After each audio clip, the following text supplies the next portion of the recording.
Setelah insiden wanita bertopeng berakhir, situasi di Pegunungan Tulang kini benar-benar sunyi dan tenang.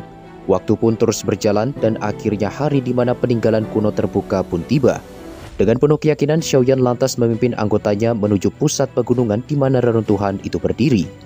Singkat cerita, mereka pun akhirnya tiba di area yang tertutup penghalang spasial. Pada saat ini, wilayah di sekitar penghalang tersebut benar-benar telah dipenuhi oleh lautan manusia yang tak terhitung jumlahnya. Di situ Xiaoyan bahkan menemukan ada lebih dari 5 elit dusun yang ikut berpartisipasi. Sepertinya kemunculan teknik Douglastian ini memang memiliki daya pikat yang tidak terhindarkan. Namun meski seseorang berhasil mendapatkan teknik ini sekalipun, dia masih harus berjuang mati-matian untuk bisa membawanya kembali dari pegunungan ini.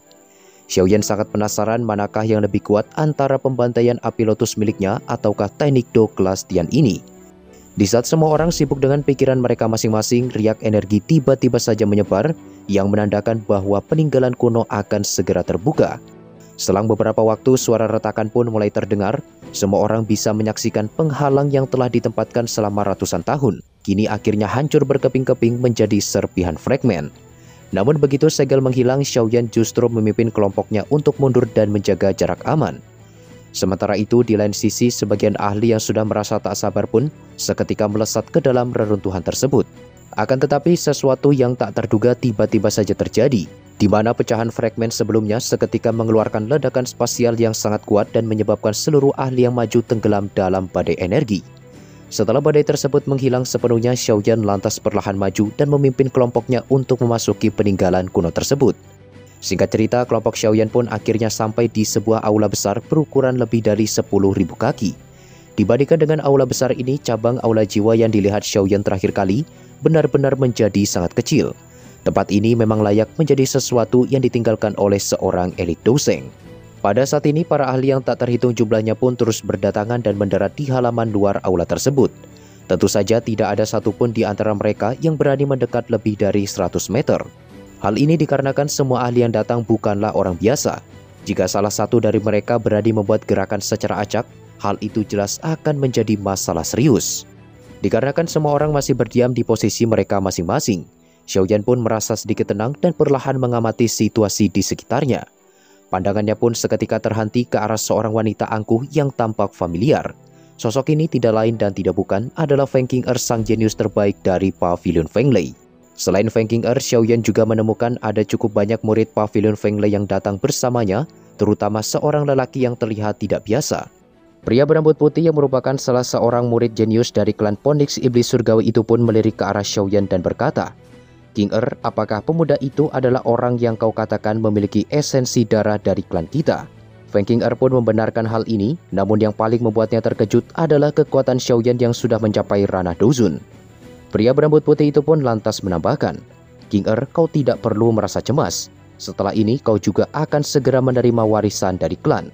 Pada saat itu bukan hal yang mustahil bagimu untuk menerobos ke ranah dozun. Sedangkan untuk Xiaoyan kau bisa menyerahkannya kepadaku. Terlepas apakah dia memiliki esensi darah atau tidak, namun selama kita membawanya kembali untuk pemeriksaan, maka semuanya akan terlihat dengan jelas bahkan meski dia telah menelan esensi darah itu." Feng Qing'er pun perlahan mengangguk meski Xiaoyan telah mencapai ranah dozun, tetapi dia memiliki kepercayaan yang sangat tinggi pada lelaki berambut putih yang ada di sampingnya.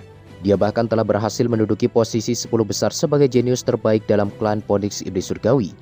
Jadi seharusnya dia bisa mengatasi Xiaoyan dengan mudah. Xiaoyan pun mengabaikan tatapan dingin dari kelompok Feng Qing'er. Meski lelaki berambut putih itu merupakan seorang elit dozun, namun itu sama sekali tak membuat Xiaoyan merasa takut. Di situ Xiaoyan lantas mengalihkan pandangannya ke sekitar. Dia menemukan hal yang cukup menarik di mana sebagian besar fraksi yang datang ternyata adalah orang-orang yang memiliki permusuhan mendalam dengannya. Di antaranya adalah Pavilion Fenglei, klan Phoenix Iblis Surgawi, Lembah Sungai Es serta Sekte Suan yang mendalam. Sepertinya kali ini dia benar-benar telah memasuki sarang serigala. Kehadiran Xiaoyan ini secara alami membuat Ping He Zunze merasa tertarik dan bergumam. "Bocah, tak disangka kita akan kembali bertemu di tempat ini." Pada saat itu dia terpaksa mundur karena reputasi klan Gu yang tidak bisa disinggung. Namun sekarang ada begitu banyak orang yang memiliki dendam dengan Xiaoyan. Selama dia bisa mencari kesempatan untuk membunuhnya, maka klan Gu sekalipun tidak akan bisa menyalahkannya jika sampai terjadi sesuatu kepada Xiaoyan. Di lain sisi, Zhen Tianan juga tampak tersenyum puas dan berkata, Tanpa adanya perlindungan dari menara pil, aku ingin melihat apakah kau masih bisa bersikap santai seperti sebelumnya. Selang beberapa waktu, suara lembut dari seorang gadis tiba-tiba saja terdengar memanggil nama Xiaoyan. Begitu diperiksa, ternyata itu adalah Tang Huo'er yang datang bersama anggota Burning Flame Valley. Di situ Tang Zhen lantas memimpin anggotanya untuk menghampiri Xiaoyan sembari menangkupkan kedua tangannya dan berkata, "Teman muda Xiaoyan, sudah cukup lama sejak terakhir kali kita bertemu, dan kau masih saja tampil memukau seperti biasanya." Xiaoyan pun buru-buru menjawab sembari tersenyum, "Kepala lembah Tang terlalu sopan. Kau juga sepertinya bertambah kuat selama beberapa tahun ini." Burning Flame Valley sendiri dapat dianggap sebagai salah satu fraksi tingkat atas di dataran tengah. Setiap tindakannya jelas akan menarik perhatian banyak orang. Oleh sebab itu, Feng Qing'er, Bing He Zunze, dan yang lainnya cukup terkejut dan tak menyangka Xiaoyan ternyata memiliki hubungan semacam itu dengan Tang Zhen. Tang Zhen pun lantas menambahkan, "Dalam waktu 2 tahun yang singkat ini, kau tidak hanya memenangkan kompetisi Pale Gathering, tetapi kau juga berhasil menerobos ke ranah dusun. Kecepatan pelatihan ini benar-benar tidak bisa dibandingkan dengan siapapun." Xiaoyan pun hanya bisa tersenyum dan bertanya apakah tujuan Tang Zhen datang ke tempat ini sama seperti yang lain, yaitu karena peninggalan kuno. Tang Zhen pun membenarkan hal tersebut dan memberitahu bahwa segala sesuatu yang ditinggalkan oleh elit Douseng memang sangat menarik, terutama kerangkanya. Di situ Tang Zhen tampaknya memahami situasi Xiaoyan dan siap memberikan bantuan jika dibutuhkan. Beberapa saat kemudian, aula besar yang sebelumnya tenang tiba-tiba saja berguncang.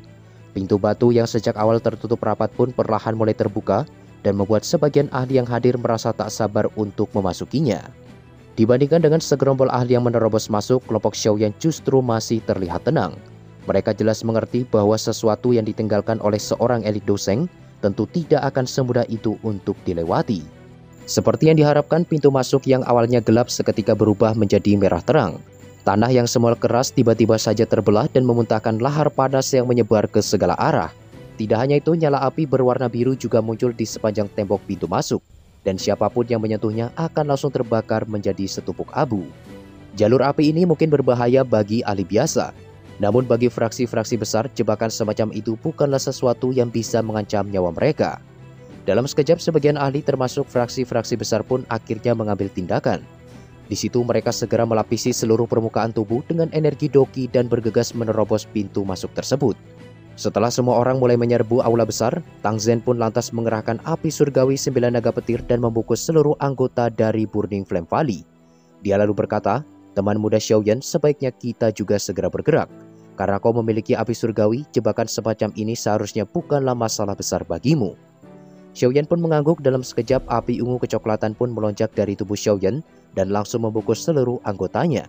Nyala api ini secara alami membuat Tang Zhen terkejut dan bertanya-tanya, mengapa itu sangat berbeda dengan api surgawi yang ditujukan Xiaoyan sebelumnya.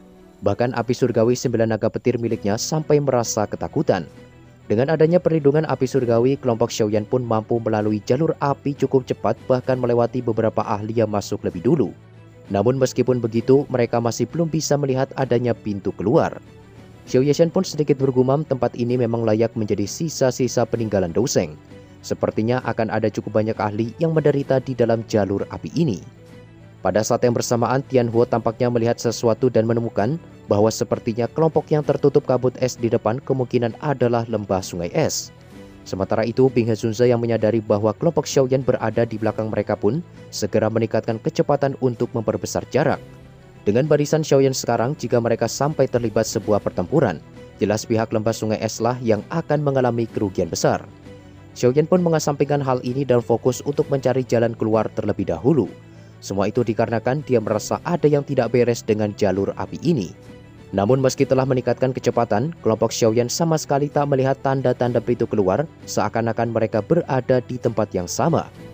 Sesaat kemudian Xiaoyan tiba-tiba saja menyadari sesuatu dan berkata, jalur api ini adalah sebuah jebakan dan bukanlah jalan yang benar menuju sisa-sisa peninggalan kuno. Jika diteruskan, kita hanya akan kehabisan energi doki cepat atau lambat. Semua orang pun seketika tertegun jika jalur api ini hanyalah jebakan. Lantas di manakah letak pintu masuk yang sebenarnya? Xiaoyan pun perlahan menatap ke bawah.